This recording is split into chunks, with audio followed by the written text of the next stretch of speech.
बंदी छोड़ परम पिता परमेश्वर जी की जय हो बंदी छोड़ की लौट कौनी और की।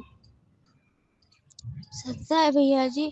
दासी कल जब शाम को संध्या आरती कर रही थी तो परमात्मा जी ने दिखाया था, मालिक ने दिखाया, जो वो प्रवीण भाई है ना, जो पत्रकार, जो हरियाणा के, वो गिरावट गांव के बारे में बता रहे थे, अपना इंटरव्यू दे रहे थे, तो परमात्मा ने दिखाया, परमात्मा उनके पीछे खड़े हैं और अपना हाथ उनके सर पे रखे हैं।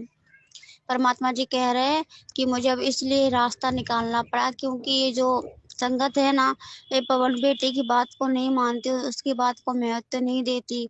उसको ऐसा लगता है कि ये गुरुद्रोही है, गुरुद्रोही, बस यही उसने अपने तोते, शिकारी तोता होता है ना, उस तोते से रटना लगा रखी है कि ये तो गुरुद्रोही है, इसलिए मुझे इसे खड़ा करना पड़ा। तुम सोचो, 1 साल से चुप था, इसने कुछ नहीं बोला। क्यों नहीं बोला? क्योंकि इसके दिमाग में कभी आया ही नहीं। और अब क्यों बोला? क्योंकि परमात्मा ने बुलाया। परमात्मा जब भैंसे राम से वेद मंत्र बुलवा सकते तो फिर ये तो इंसान है।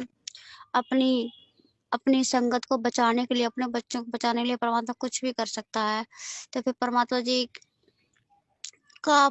ने अपना आशीर्वाद दिया, इसलिए मतलब जो बोल रहे थे ना, तो परमात्मा जी ने बुलवाया।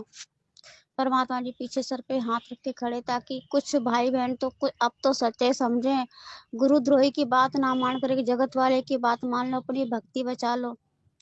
इनकी हालत वो होगी, परमात्मा कह रहा है, जो जो संगत में है ना, जान के भी अनजान बन रहा है, उनकी ऐसी हालत होती है। जो जुआरी होता है ना, जुए खेल करके, और जब हार जाता है ना तो हाथ को झरिया के चलता है। इसी तरह से लास्ट में जब इनके पास ना भक्ति रहेगी ना भगवान रहेगा, तो ये जुआरी की तरह से, जुआरी जुए में हार जाता है, इसी तरह से हार के और अपने हाथ को झरियाते हुए जाएंगे, जो कि कुछ भी काम नहीं आएगा, कोई मतलब ही नहीं निकलता। परमात्मा जी कह रहे हैं तो पहले भी बोल सकता, पर पहले क्योंकि काल इसको बोलने नहीं दे रहा था, इसने कई बार सच्चाई बोलने की कोशिश की पर ये डर गया। कल ये क्यों नहीं डरा? क्योंकि परमात्मा की शक्ति इसके साथ में थी। अब बहुत जल्द ये भी परमात्मा का भगत होगा। अभी तो ये भगत नहीं है, पर ये बनने की कोशिश कर रहा है। इसको धीरे धीरे सच्चाई पता चलती जा रही है, तो ये परमात्मा का भगत होगा। जैसे पवन बेटा है ना, ऐसे ये भी भगत बनेगा पवन जैसा। पवन की बराबरी तो कोई नहीं कर सकता, पर बनने की कोशिश ये भी करेगा पवन के जैसा। तो परमात्मा ने बस यही दिखाया कि ये जो बोल रहा है ना, ये परमात्मा ने इससे बुलवाया है, ताकि संगत को संदेशा जाए, और संगत जो भेड़ चाल में चल रही है, अपनी आंखों से देखे, कानों से सुने और समझे, और ये रास्ते को छोड़ के अपनी भक्ति मर्यादा को बचा करके अपने घर में रह के भक्ति करे। जब परमात्मा है, जब आश्रम में आए, परमात्मा ने तो वहां क्या जाना। और परमात्मा किसी के सम्मान का भूखा नहीं होता है।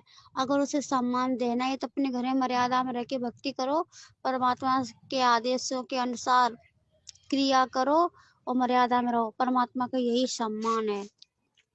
और परमात्मा जी जो भाई बोल रहा था, उससे खूब खुश हो रहे थे। परमात्मा जी मुस्कुरा रहे थे कि बंदा बेधड़क क्यों बोल सकता है, और इनके सामने और इनके छाती पे चढ़ के बोले, मुमकिन नामुमकिन नामुमकिन हो सकता है। क्योंकि इसलिए बोला, इसलिए संभव है क्योंकि परमात्मा ने बुलवाया। परमात्मा पीछे ही खड़े थे उसके, ताकि इसे बेखौफ होकर बोल सके और संगत तक सच्चाई इसकी जा सके। परमात्मा जी ने बस यही दिखाया। परमपिता परमेश्वर जी की जय हो।